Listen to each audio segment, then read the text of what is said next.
her. Hi, how are you?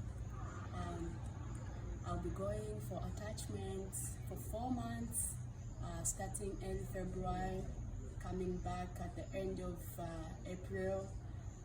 The main purpose of going for attachments or practical testing, it's to experience the work in the hospitals, whereby we'll be working with a setup of different wards, children, adults, neuro and medical surgery wards. Yeah, so at the end of the attachment, a representative lecturer will come for a short exams to see if we are ready to work with different people in the hospitals.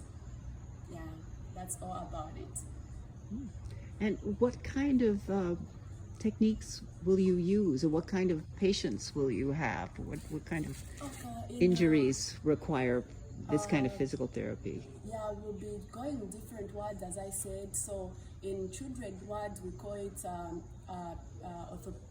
pediatric ward, where we find different condition of these children, cerebral palsy, and Down syndrome, and then we'll be taught how to handle, how to treat that kind of patients. And orthopedics wards, we find people with cervical injuries, where we'll be told what to do, because it will be our first time to be in the hospital, so we'll be told what to do there, if we can see if we can manage to work with those conditions. And the machines again we use, there is infrared, there is what's that other, I've forgotten the other.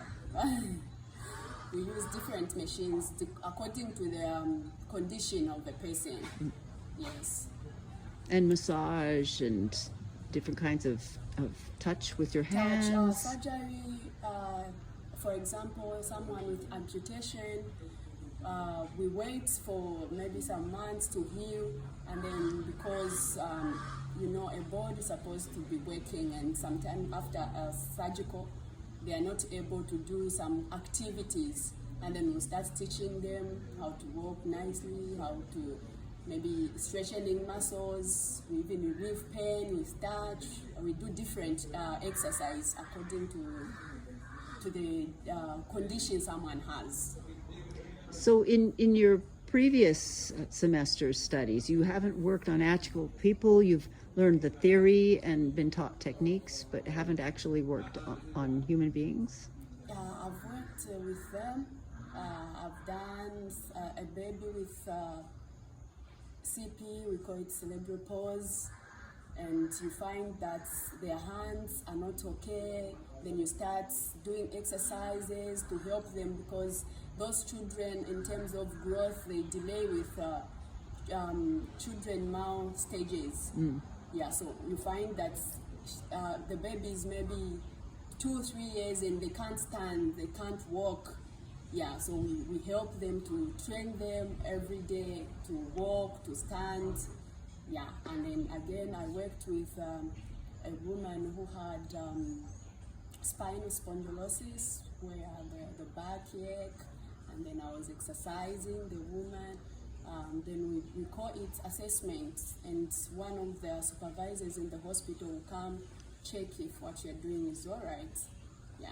So you have then been in hospitals and worked in a real medical situations. I've worked with 3 people.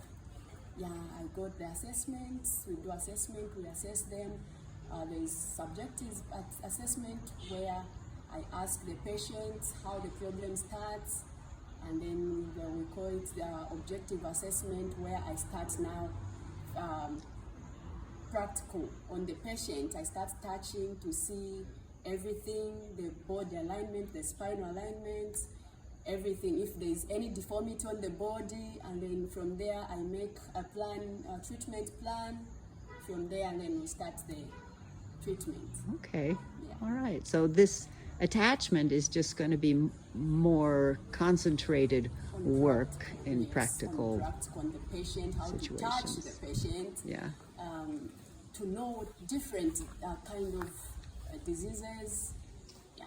Okay. And when you come back from the attachment, you still have an exam to take, a big exam? Yes, when we come back, we are writing the final exam. Yeah, the final exam when we'll be back after, because we'll be writing an exam there. The one representative of one of the lecturers will come to check, and then after that we'll be coming back in school to write our final exams. And assuming you pass the final exams, when will you be able to find work? Yeah, it's quite challenging here in Zambia because we have to wait for the government to enroll. So you find if that year they'll be like, we are enrolling 30,000 and we're lots, and everyone will take the application there. And then if you are picked, you are lucky. If you are not picked, you have to wait.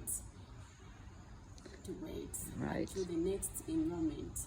And so do you have a plan for employment, finding some kind of work if you don't get a job for, say, a year or even 2 years? I know that can happen. Yes, I'll be looking around. There are some hospitals which they need their private hospital, they need their therapists. Yeah, and sometimes I can apply at the hospital just to help. As I'm helping there, I'm learning again more, I'm getting more experience, and then at the end they'll give you a little money because it's not employed in the government. Right. You just apply so that you don't just sit back. You might forget what you studied. So. Well, do you have a license once you graduate from this course? After the final exam, we wait for the results to come out. When the results come out, again we have to go and write an exam. We call it licensure exams, where you pass. That's when you get a license. When you get a license and you are able to work in different hospitals, you are able to apply in any hospitals. And are you allowed to work for private Yes, we are. situations? If you find a person, yeah, as long as you have a license, Right. you find a person who wants a private, like following them to their homes and then they pay you, we are allowed as long as you have a license. Well, that seems like a possibility in terms of bringing in Yeah. living income, you know. Yeah, because there in Zambia, people, they don't have money, so it's expensive. If I be a therapist, a personal therapist, it's very expensive, and a lot of people, they would rather go to the hospital for free. Yeah. For free, so it's not that common here. Okay. But if you are lucky, you can find. Yeah. Yes. Yeah.